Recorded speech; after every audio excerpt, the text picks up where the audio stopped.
Hello दोस्तों, स्वागत है आपका ट्रीबेक स्टडी पॉइंट में। आज से हम शुरुआत करने जा रहे हैं साइंस के एक पार्ट जो होता है फिजिक्स, उसके चैप्टर वाइज कंसेप्ट पढ़ेंगे हम। आपको केमिस्ट्री का भी वीडियो मिलेगा, चैप्टर वाइज कंसेप्ट, और बायोलॉजी का भी मिलेगा। आइए हम फिजिक्स का आज पहला चैप्टर मोशन के बारे में पढ़ेंगे। मोशन के बारे में हम आज पढ़ते हैं। देखिए, मोशन क्या होता है।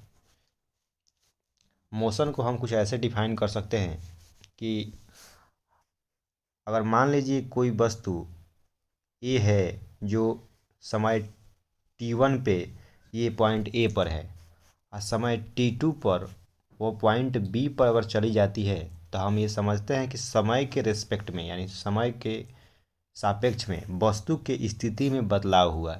यानी वस्तु की स्थिति में बदलाव हुआ तो यानी वस्तु गति कर रही है।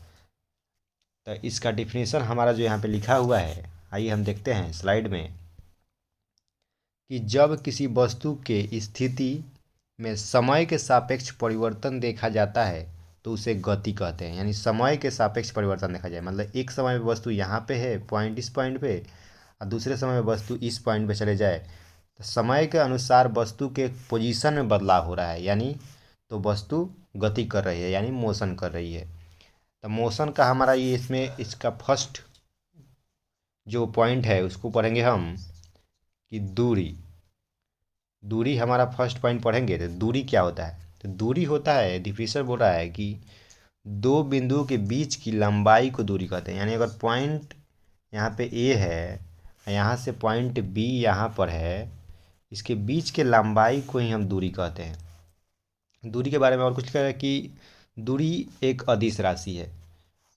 दोस्तों, अदिश राशि और सदिश राशि में हम अंतर समझ लेते हैं।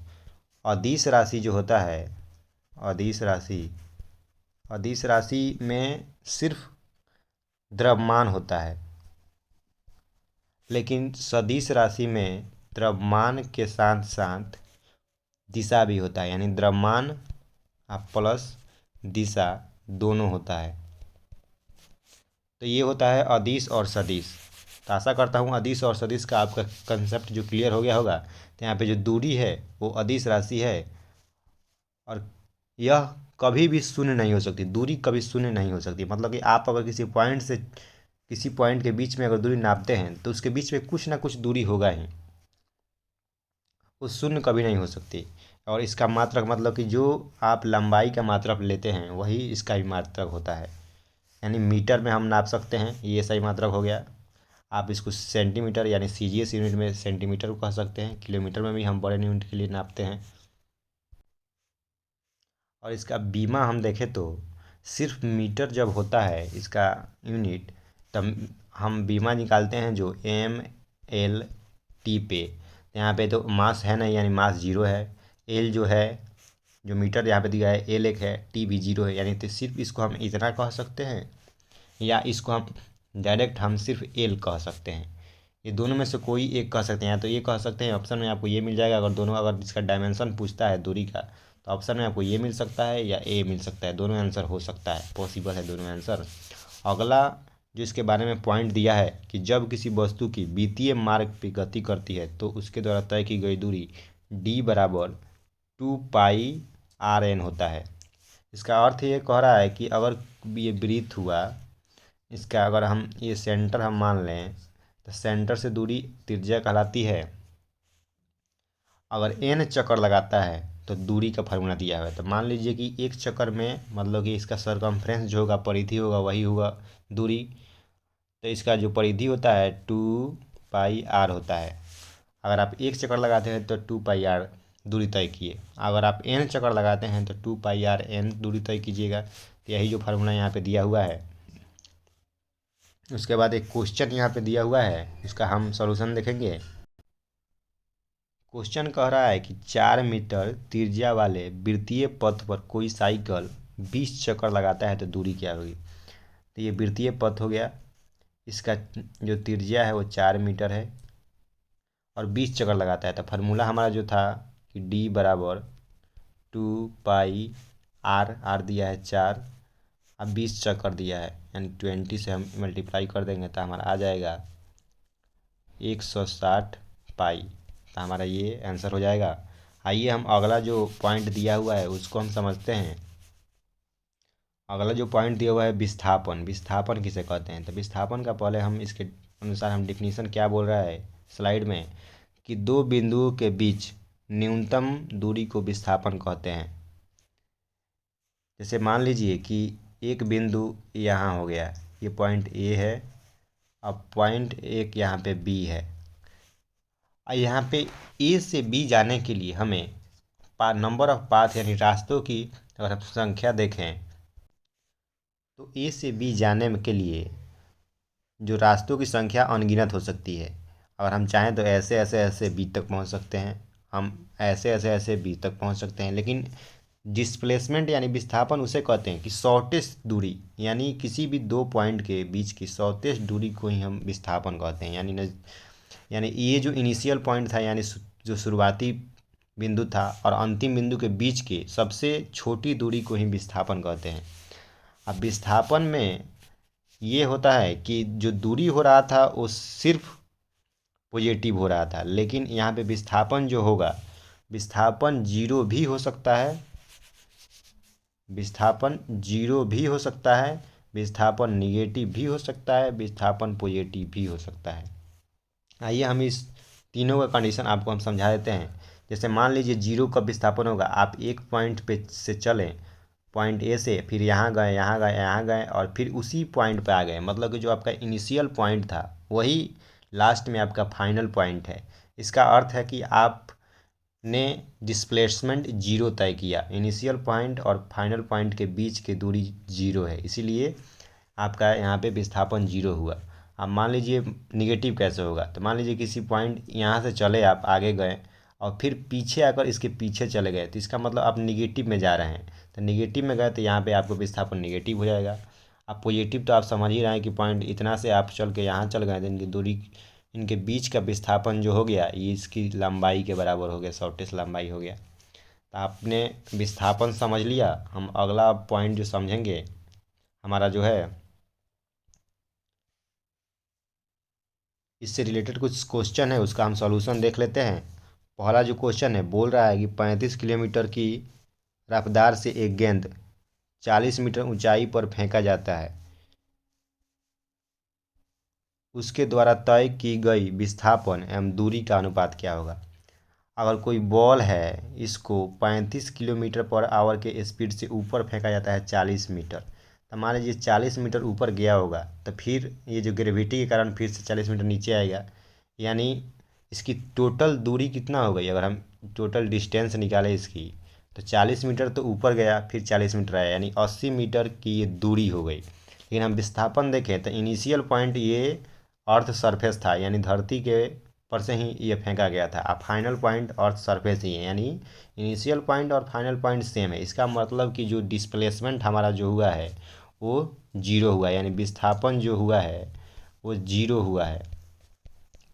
तो हम इन दोनों के बीच का अगर हम रेशियो निकालेंगे तो हमारा रेशियो आ जाएगा कि विस्थापन जीरो और बट्टा जो दूरी है वो 80, यानी अगर हम इसका निकालेंगे तो टोटल जो हमारा रेशियो आएगा वो जीरो आएगा, जो कि यहाँ पे राइट आंसर आया है। आइए हम उसके आगे कुछ कंसेप्ट दिया हुआ है उसको हम समझ लेते हैं स्लाइड में, कि दूरी विस्थापन बराबर हो सकता है लेकिन दूरी विस्थापन से कम नहीं हो सकता है। इसका हम कंडीशन समझ लेते हैं कि मान लीजिए कि ये पॉइंट ए है, पॉइंट ए से आप चले और पॉइंट बी तक पहुंच गए, तो ये आपका शॉर्टेस्ट, तो पॉइंट ए से हम चले और पॉइंट बी पर हम पहुंचे, माना हमारा इनिशियल पॉइंट पॉइंट ए था और फाइनल पॉइंट बी है। तो हम देखेंगे अगर हम दूरी मिलाएंगे तो ये हुआ सबसे स्मॉलेस्ट डिस्टेंस हमारा होता है, ये मतलब ये डिस्प्लेसमेंट हुआ, यानी डिस्प्लेसमेंट हमारा डिस्टेंस हो गया। और हम चाहें तो इस पॉइंट पर यहाँ ऐसे भी जा सकते हैं, तो इसका अर्थ ये हुआ कि डिस्टेंस जो होगा वो या तो डिस्प्लेसमेंट के बराबर हो गया होगा या उससे बड़ा होगा। मतलब कि ये जो कंडीशन बोल रहा है कि दूरी जो होगा या तो विस्थापन के बराबर हो गया या विस्थापन से बड़ा होगा। ये दो एक ही कंडीशन पे दूरी और विस्थापन का कंडीशन लग रहा है। जैसे यहाँ पे दिया हुआ है कि जैसे कि पॉइंट ए यहाँ पे है, पॉइंट ए से कोई व्यक्ति 5 मीटर इधर आता है, फिर वो बाएं साइड मुड़ जाता है, 16 मीटर चलता है, फिर वो दाहिने साइड मुड़कर 4 मीटर चलता है, फिर वह दाहिने साइड मुड़कर 16 मीटर चलता है। तो इसका दूरी क्या हुआ? तो दूरी तो हम 5 + 16 + 4 + 16 जोड़कर हम ला देंगे 41 मीटर। लेकिन जो हमारा विस्थापन हुआ वो डायरेक्ट, यानी यहाँ पे स्मॉलेस्ट दूरी सामने से हम जोड़ देंगे, तो 4 और 5 9 हो जाएगा हमारा विस्थापन। इस क्वेश्चन के माध्यम से आपका कंसेप्ट क्लियर हो गया होगा विस्थापन के बारे में। आइए हम नेक्स्ट पेज पे चलते हैं। नेक्स्ट हमारा तीसरा नंबर पॉइंट है कि कोणीय वेग क्या होता है। तो कोणीय वेग का डेफिनेशन बोल रहा है यहाँ पे कि किसी वित्तीय पथ पर थीटा कोण घूमने में लगा समय कोणीय वेग कहलाता है। मतलब कि अगर ये सर्किल है, इस सर्किल पे अगर हम ये सेंटर से ये पॉइंट यहाँ पे मान लीजिए आप हैं पॉइंट ए पे हैं और यहाँ से पॉइंट बी पे आ जाते हैं, तो जितना कोण आपने मतलब एंगल घूमा थीटा और जितना समय लगा घूमने में θ/t, वही हमारा जो होता है वो कोणीय वेग होता है। और कोणीय वेग को हम ओमेगा से डिनोट करते हैं, यानी ओमेगा ऐसे लिखते हैं। तो ओमेगा बराबर हमारा जो फार्मूला होता है θ/t, यानी थीटा एंगल घूमने में जो समय लगा उससे अगर हम भाग दे देंगे तो हमारा कोणीय वेग आ जाएगा। अगर आप जानते होंगे कि अगर हम एक सर्किल के पूरे एक चक्कर लगाते हैं तो हम दूरी तय करते हैं, यानी जो थीटा एंगल हम अगर देखें तो 360 यानी 2 पाई होता है। तो 2 पाई/t, तो आप एक फार्मूला पहले से जानते होंगे कि ओमेगा बराबर 2 पाई/t। तो ये फार्मूला यहाँ से ही जनरेट हुआ था कि ओमेगा बराबर 2 पाई/t फार्मूला होता है। ये बहुत इंपॉर्टेंट फार्मूला है, कृपया इसे याद करके रखिएगा। आइए हम देखते हैं अगला एक क्वेश्चन दिया हुआ है आगे स्लाइड में, उसका हम सॉल्यूशन देख लेते हैं। क्वेश्चन बोल रहा है कि किसी घड़ी के सेकंड वाली सुई तथा मिनट वाली सुई के कोणीय वेग का अनुपात क्या होगा। तो मान लीजिए ये घड़ी है, तो घड़ी में सेकंड वाली सुई, ये सेकंड वाली सुई जो होती है तो बड़ी होती है, तो ये हो गया सेकंड वाली सुई, और मिनट वाली सुई इससे छोटी होती है थोड़ी। तो जो सेकंड वाली सुई को एक चक्कर लगाने में 60 सेकंड लगेगा, यानी तो सेकंड वाली सुई को अगर हम एक चक्कर लगाने में कितना लगेगा कि 2 पाई लग, यानी चक्कर लगाने में मतलब एक चक्कर सर्किल को पूरा करने में 60 सेकंड लेता है एक सेकंड वाली सुई। लेकिन मिनट वाली सुई हम देखें तो 2 पाई अगर एक चक्कर मिनट वाली सुई लगाती है तो उसे 60 मिनट लगता है। और उसे हम घंटा ऐसी सेकंड में बदल दे तो 60 × 60, क्योंकि दोनों सेकंड में हमें रखना होगा रेशियो निकालने के लिए। जब हम इन दोनों का रेशियो निकालेंगे तो 2 पाई/60/2 पाई/60 तो यहाँ पे 2 पाई से 2 पाई कैंसिल हो जाएगा, ये 60 × 60 ऊपर जाएगा तो एक 60 से एक 60 कट गया, यानी 60:1 रेशियो आ जाएगा हमारा, जो कि राइट आंसर होगा। आइए हम अगला जो पॉइंट है वो देखते हैं क्या है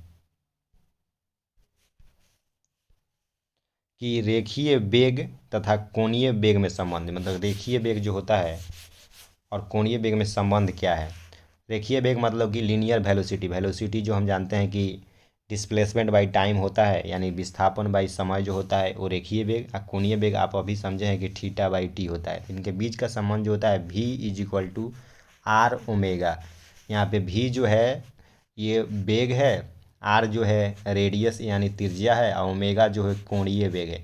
ये रिलेशन बहुत इंपॉर्टेंट है, इससे न्यूमेरिकल आते रहते हैं। तो इसे अगर मान लीजिए आपको वेलोसिटी दिया हो और त्रिज्या दिया हो तो आप कोणीय वेग निकाल सकते हैं इस फार्मूला के माध्यम से। आइए हम अगला स्लाइड में देखते हैं।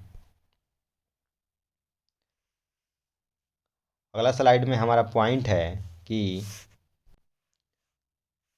तो इस पॉइंट को देखने से पहले हमारे ऊपर एक क्वेश्चन दिया हुआ है। सबसे पहले क्वेश्चन को हम डिस्कस कर लेते हैं। बोल रहा है कि 3 मीटर लंबी घड़ी की सेकंड वाली सुई का रेखीय वेग ज्ञात करें।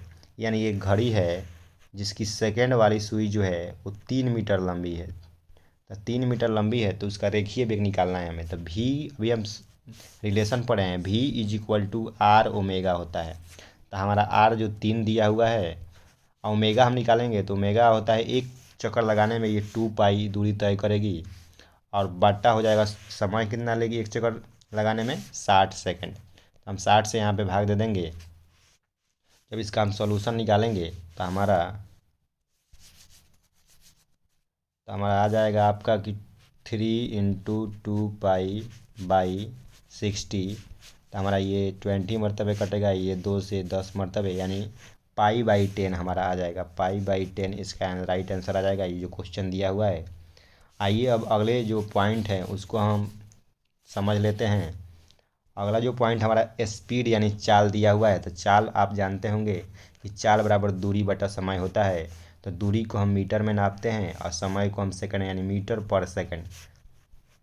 तो मीटर पर सेकंड का अगर हम बीमा निकालें तो एम यहाँ पे कितना है, यानी मास यहाँ पे नहीं है यानी 0 है। एल यहाँ पे 1 है, यहाँ पे पावर 1 शो नहीं किया जाता है, लेकिन यहाँ पे मीटर 1 है यानी एल 1 है। और टाइम यहाँ पे -1 इन्वर्स में है। तो यानी हमारा ये बीमा हो जाएगा जो कि यहाँ पे दिया हुआ है। यहाँ पे एम इसलिए नहीं दिखाया गया है क्योंकि एम यहाँ पे 0 है। तो आपका इच्छा है आप अगर एम को दिखाना चाहें या नहीं दिखाना चाहें, अगर वो 0 है तो। आइए अगला पॉइंट जो है उसको समझ लेते हैं। अगला जो पॉइंट है वेलोसिटी, वेग। ये चाल था, ये वेग था। तो चाल और वेग में ये अंतर है कि ये दूरी का बटा समय होता है और ये जो होता है विस्थापन बटा समय होता है। वेलोसिटी जो है ये था एक स्केलर क्वांटिटी यानी अदिश राशि, और ये है होता है वेलोसिटी एक वेक्टर क्वांटिटी यानी सदिश राशि। इन दोनों में एक ये डिफरेंस हो गया। दूसरा डिफरेंस होता है कि ये दूरी बटा समय होता है और ये विस्थापन बटा समय होता है। ये दोनों में डिफरेंस आप समझ गए। तो आइए हम वेलोसिटी को समझ लेते हैं कि एक सदिश राशि है, ये तो हम जान ही गए। इसका एसआई मात्रक जो होता है वो भी मीटर पर सेकंड होता है, क्योंकि यहाँ विस्थापन जो है वो भी मीटर में नापा जाता है और टाइम सेकंड में नापा जाता है। इसीलिए इस दोनों का यूनिट सेम है। और जब यूनिट सेम है तो इसका डायमेंशन यानी बीमा भी सेम होगा। एम होगा, एल होगा, टी इनवर्स -1 हो जाएगा। ये हमारा बीमा हो जाएगा, दोनों का कॉमन बीमा होगा। तो वेलोसिटी आप समझ गए यानी वेग समझ गए। अगला जो हमारा पॉइंट दिया हुआ है प्रारंभिक वेग। तो प्रारंभिक वेग से हम समझते हैं कि जिस वेग से वस्तु का चलना प्रारंभ हो उसे प्रारंभिक वेग कहते हैं। यानी अगर कोई वस्तु यहाँ से पॉइंट ए पे है और पॉइंट बी पे वो जा रही है, तो पॉइंट ए से जो वेग उसका होगा जाने में बी पे, तो जो शुरुआती वेग होगा उसे यू से डिनोट करते हैं, यानी वही होता है प्रारंभिक वेग। और जो अंतिम वेग होगा जहाँ जिस वेग से वो उस पॉइंट पे बी पे पहुँची है वो होता है अंतिम वेग। तो उसे हम फाइनल वेलोसिटी कहते हैं या अंतिम वेग कहते हैं। इससे आप प्रारंभिक वेग और अंतिम वेग समझ गए होंगे। आइए हम अगले स्लाइड में चलकर उस पॉइंट को डिस्कस करते हैं। यहाँ पे दिया हुआ है कि वस्तु रुक गई है तो उसका अंतिम वेग 0 होगा। मतलब मान लीजिए कोई वस्तु यहाँ से यू स्पीड से चली और यहाँ आकर रुक गई, तो रुक जाने का मतलब इसका जो फाइनल वेलोसिटी जो हुआ यानी अंतिम वेग ये 0 हो गया, यानी वस्तु रुक चुकी है। तो यहाँ पे यही कहना चाहता है। और अगला पॉइंट हमारा जो है एक्सेलरेशन यानी त्वरण। एक्सेलरेशन इन सारे पॉइंटों में अभी तक का सबसे इम्पोर्टेंट पॉइंट यही है एक्सेलरेशन। एक्सेलरेशन हमारा समझते हैं। ये एक्सेलरेशन हम कहते हैं कि वेग में परिवर्तन के दर को एक्सेलरेशन कहते हैं, यानी rate of change in velocity. माने वेलोसिटी में कितना बदलाव हो रहा है। मान लीजिए आप इस पॉइंट से पॉइंट ए से आप चले या पॉइंट बी पे पहुंच गए। पॉइंट ए से आप मान लीजिए 10 मीटर पर सेकंड के स्पीड से गए थे और वहाँ पहुँचते पहुँचते आपका स्पीड 20 मीटर पर सेकंड हो गया, यानी आपके वेलोसिटी में बदलाव हुआ। तो वेलोसिटी में बदलाव जो हुआ उसको हम टाइम पे के रिस्पेक्ट में अगर हम ला देंगे तो वही हमारा एक्सेलरेशन हो जाएगा। तो आपके फाइनल वेलोसिटी को हम इनिशियल वेलोसिटी से घटाते हैं, यानी अंतिम वेग को हम शुरुआती वेग से अगर घटा देंगे तो वही हमारा एक्सेलरेशन हो जाता है। तो ये बराबर होता है अंतिम वेग यानी 20 मीटर -10। अगर इसको चेंज होने में जितना समय लगा उससे हम भाग देते हैं। मान लीजिए इसको टी समय में चेंज होने में लगा, तो यही हो गया। तब 20 - 10/t, या टी यहाँ पे 2 सेकंड 4 सेकंड जितना में आपका चेंज हुआ है वहाँ पर रख देंगे तो आपका एक्सेलरेशन आ जाएगा। तो यही जो फार्मूला यहाँ पे दिया हुआ है कि v - u/t, इससे न्यूमेरिकल का में बनाने में काफ़ी सावधानी मिलती है इस फार्मूला से। तो ये इस फार्मूला को आप ये ज़रूर याद रखिएगा। और इसमें कुछ पॉइंट दिए हुए हैं उसका हम बात कर लेते हैं। अगर हम इसका देखें यूनिट यूनिट अगर देखें हम, तो ये होता है जो एक्सेलरेशन, ये डी भी यानी जो वेलोसिटी में चेंज हो रहा है, यानी डिफ्रेंशिएट कर रहे हैं हम वेलोसिटी को विथ टाइम के रेस्पेक्ट में, यानी वेलोसिटी में जो बदलाव हो रहा है समय के अनुसार। तो वेलोसिटी का तो यूनिट पहले से आप जानते हैं कि मीटर पर सेकंड होता है, नीचे फिर पर सेकंड है, तो फिर से ये सेकंड ऊपर जाएगा तो यहाँ पे हो जाएगा आपका मीटर पर सेकंड स्क्वायर। तो जब पर सेकंड स्क्वायर हो गया तो इसका हम डायमेंशन यानी हम बीमा निकालेंगे, तो हमारा एम जो अभी भी यहाँ पे एम नहीं है यानी मास नहीं है यानी द्रव्यमान, तो यहाँ पे इसको जीरो रखेंगे। एल एक है तो एल एक रखेंगे, और टी पर -2 हो गया तो यहाँ पे हम टी पर -2 कर देंगे। यही हमारा हो जाएगा आपका बीमा हो जाएगा इसका, यानी डायमेंशन हो जाएगा। आइए हम एक क्वेश्चन दिया हुआ है उसका हम सॉल्यूशन देख लेते हैं कि एक वस्तु की चाल 60 मीटर पर सेकंड से बढ़कर 90 मीटर पर सेकंड हो जाती है कितने समय में? 10 सेकंड में। तो त्वरण क्या हो गया यानी एक्सेलरेशन क्या होगा? तो अभी हम आपको बताए हैं फार्मूला जो यहाँ पे दिया हुआ है कि a बराबर v minus you by T. तो हमारा अंतिम वेग कितना है? 90 मीटर पर सेकंड, और शुरुआती वेग 60 मीटर पर सेकंड। तो हमारा एक्सेलरेशन बराबर हो जाएगा v minus you by T, यानी फाइनल वेलोसिटी जो है 90 माइनस 60 बाई 10, यानी और हम इसका घटा देंगे तो हमारा आ जाएगा ये 30 बाई 10, हमारा 30/10 आ जाएगा। यहाँ पे देख लेते हैं इसको, 30/10 तो हमारा कट के आ जाएगा 3, तो हमारा 3 इसका जो होगा राइट आंसर हो जाएगा। आइए कुछ पॉइंट दिया हुआ है उसका हम डिस्कस कर लेते हैं। पॉइंट दिया हुआ है, जब त्वरण वेग को बढ़ाता है, जब त्वरण वेग को बढ़ाता है तो उसी स्थिति में वह धनात्मक होता है। मतलब कि अगर त्वरण जो है वेग को बढ़ाता है, अगर वेग बढ़ रहा है, अगर यहाँ से 2 से चले और 4 गए हो गए इस पॉइंट पे, उस पॉइंट पे 6 हो गए, यानी वेग बढ़ रहा है। तो वेग बढ़ रहा है यानी त्वरण पॉजिटिव होगा। अगर वेग घट रहा है तो त्वरण निगेटिव होगा, और निगेटिव त्वरण को हम रिटार्डेशन कहते हैं इंग्लिश में, और हिंदी में उसको मंदन कहते हैं, मंदन। हिंदी में उसको मंदन कहते हैं, मंदन, और इंग्लिश में उसे रिटार्डेशन कहते हैं, यानी निगेटिव वेलोसिटी कहते हैं। रिटार्डेशन यानी निगेटिव वेलोसिटी हम इसको कह सकते हैं। तो ये हमारा पॉइंट था। हमारा अगला जो स्लाइड में है उसका हम डिस्कस कर लेते हैं। गति से रिलेटेड कुछ गैलीलियो के नियम के फार्मूले हैं, ये इनसे न्यूमेरिकल सारे एग्जाम में पूछे ही जाते हैं। तो इनमें 4 फार्मूले हैं, आपको चारों याद रखना ज़रूरी है। पहला जो फार्मूला है जो अभी अभी हम पढ़ के आए हैं कि v = u+at। आप सबसे पहले यहाँ पे इसका सिंबल समझ लिए। a से हम किसको डिनोट करते हैं? त्वरण को डिनोट करते हैं, यानी एक्सेलरेशन को डिनोट करते हैं। t से हम समय को डिनोट करते हैं, और s से हम दूरी को डिनोट करते हैं। u से आपको मैंने अभी बताया है कि u से हम प्रारंभिक वेग को डिनोट करते हैं, और v से हम अंतिम वेग को डिनोट करते हैं, और टी से हम समय को डिनोट करते हैं। तो आप ये जो सिंबल है वो तो समझ गए। अब आइए हम इस फार्मूला का समझ लेते हैं। ये फार्मूला अभी अभी आपको मैंने बताया है कि v = u+at। ये फार्मूला वही फार्मूला है जो a बराबर हम v minus you by T लिख रहे थे। इसी फार्मूला को यहाँ पे थोड़ा इसको रिप्लेस कर दिया गया है। यहाँ पे हम इसको t को यहाँ पे लाएंगे तो at हो जाएगा, v माइनस यू हो जाएगा, यहाँ पे v बराबर हो जाएगा आपका u+at। तो यही फार्मूला आ गया जो आप फार्मूला पहले पढ़े थे। तो यही फार्मूला पहला जो दिया हुआ है ये तो आप जानते ही हैं। उसके बाद अगला जो हम देख लेते हैं, अगला जो फार्मूला दिया हुआ है ये फार्मूला दूरी का फार्मूला है। s बराबर ut + ½ at², यानी u जो है यहाँ पर प्रारंभिक वेग ut + ½ at²। ये फार्मूला आप याद रखिएगा, दूरी निकालने का फार्मूला।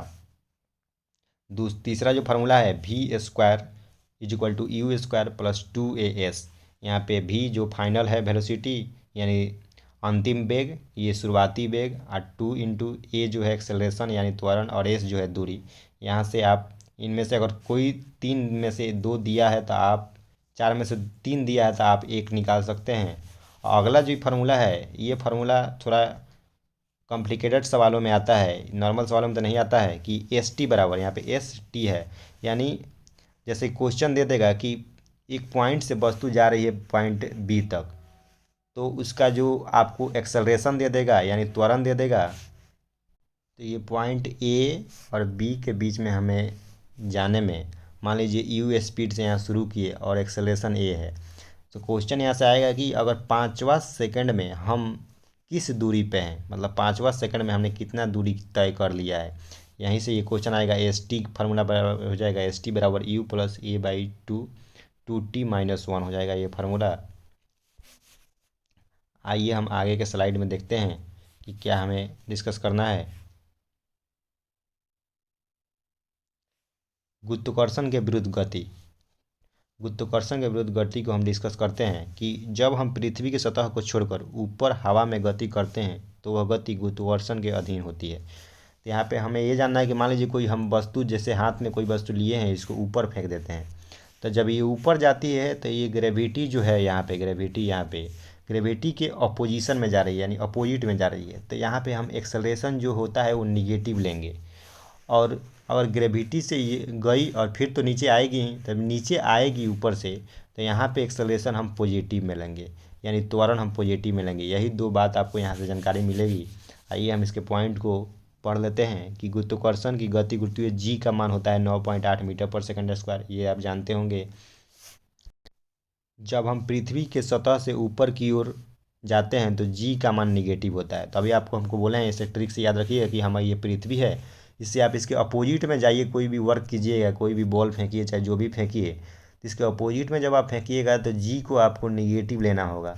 और जब इसके सपोर्ट में ऊपर से कोई वस्तु अगर पृथ्वी की ओर गिर रही है तो यहाँ पे आपको जी जो है आपको पॉजिटिव लेना होगा। मतलब आप पृथ्वी के अगर अपोजिट में काम कर रहे हैं तो आपको जी निगेटिव ऊपर जाएगा, तो ऊपर से अगर नीचे आ रहा है तो यहाँ पे जी पॉजिटिव लेंगे हम। तो आप इस पॉजिटिव नेगेटिव के खेल को समझ गए होंगे, कैसे पॉजिटिव लिया जाएगा, कैसे निगेटिव लिया जाएगा। यहाँ पे जो अगला पॉइंट में लिखा हुआ है कि जब हम ऊपर की ओर ऊपर से नीचे की ओर आते हैं तो जी का मान पॉजिटिव लिया जाता है।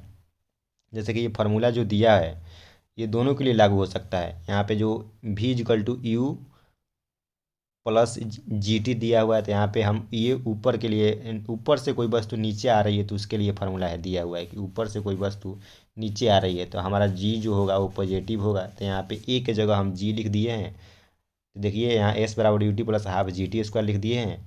अब भी स्क्वायर बराबर यू स्क्वायर प्लस 2 as लिख दिए हैं। तो ये तो हमारा ऊपर से नीचे आने में हो जाएगा फार्मूला। अगर हम मान लीजिए कोई वस्तु नीचे से यानी पृथ्वी से हम ऊपर फेंक रहे हैं तो यही फार्मूला हो जाएगा, v बराबर यू माइनस जी टी हो जाएगा। और यहाँ पे एस बराबर हो जाएगा U T minus half G T square हो जाएगा। यही फार्मूला, क्योंकि हम वस्तु को पृथ्वी से ऊपर की ओर फेंक रहे हैं, यानी पृथ्वी की अपोजिट में फेंक रहे हैं, तो हमारा जी माइनस में लेंगे। तो इस माइनस की वजह से इस फार्मूला को यहाँ माइनस हो जाएगा। उसके बाद से हम ये जो फार्मूला है ये फार्मूला बन जाएगा आपको कि जो थर्ड नंबर फार्मूला है, तो जब अपोजिट में हम इस बार पृथ्वी के फेंकेंगे तो v स्क्वायर बराबर हो जाएगा यू स्क्वायर माइनस 2 gs। ये फार्मूला हमारा बन जाएगा। तो ये हो गया आपका तीनों कंडीशन। पृथ्वी के जब ऊपर हम फेंकेंगे कोई वस्तु, और जो हमारा ये दिया हुआ है पृथ्वी पर कोई वस्तु गिर रही है, इसकी कंडीशन में ये फार्मूला दिया हुआ है। इसमें क्वेश्चन भी दिया हुआ है, इसका हम सॉल्यूशन देख लेते हैं कि क्वेश्चन का ये कैसे सॉल्यूशन होगा। क्वेश्चन कह रहा है कि किसी वस्तु को मीनार से नीचे गिराया जाता है 4 मीटर पर सेकंड वेग से, तो 32 मीटर पर सेकंड वेग प्राप्त करने के लिए कितना समय लगेगा, हमको टाइम निकालना है। तो हमको दिया क्या क्या है इस क्वेश्चन में, दिया ये है कि u बराबर दिया हुआ है 4 मीटर पर सेकंड और v बराबर दिया हुआ है 32 मीटर पर सेकंड। और क्वेश्चन कह रहा है कि ये मीनार है, मीनार से नीचे हम 4 मीटर पर सेकंड से हम किसी वस्तु को गिरा रहे हैं। तो ये 4 मीटर पर सेकंड से तो हम गिरा दिए, और ये 32 मीटर पर सेकंड स्पीड पाने में कितना समय लगेगा। तो हमारा यहाँ पे यू दे दिया, भी दे दिया, और ये ग्रेविटी के रेंज में गिर रहा है, यानी जी भी हमको मालूम है, यानी जी यहाँ पे हम पॉजिटिव लेकर चलेंगे क्योंकि ये ग्रेविटी के सपोर्ट में नीचे जा रहा है। तो हम आइए इसके नेक्स्ट स्लाइड में इसका सोल्यूशन देखते हैं। तो हमारा जो निकालेंगे इसका समय बराबर यानी टी बराबर हो जाएगा v माइनस यू बाई जी। तो हमारा जो v था वो था आपका 32 मीटर पर सेकंड और u 4 मीटर पर सेकंड। तो हमारा 32 हो जाएगा, -4 हो जाएगा। और जी का वैल्यू आप जानते हैं 10 हम मानते हैं, तो ये आपका घट कर आ जाएगा 28/10। हमारा 2.8 सेकंड लग जाएगा इस वस्तु को 32 मीटर पर सेकंड गति प्राप्त करने के लिए। तो आज हमने 5-6 पॉइंट डिस्कस किया। अगले वीडियो में हम लेकर आएंगे तो इसके आगे के पॉइंट को और उसके कंसेप्ट को हम समझेंगे। तब तक के लिए नमस्कार, जय हिंद। हम मिलेंगे अगले वीडियो में। और अगर आपको ये कंसेप्ट और ये पॉइंट अच्छे लगे तो हमारे चैनल ट्रीबेक स्टडी पॉइंट को सब्सक्राइब जरूर कीजिएगा और शेयर भी कीजिएगा। थैंक यू, जय हिंद।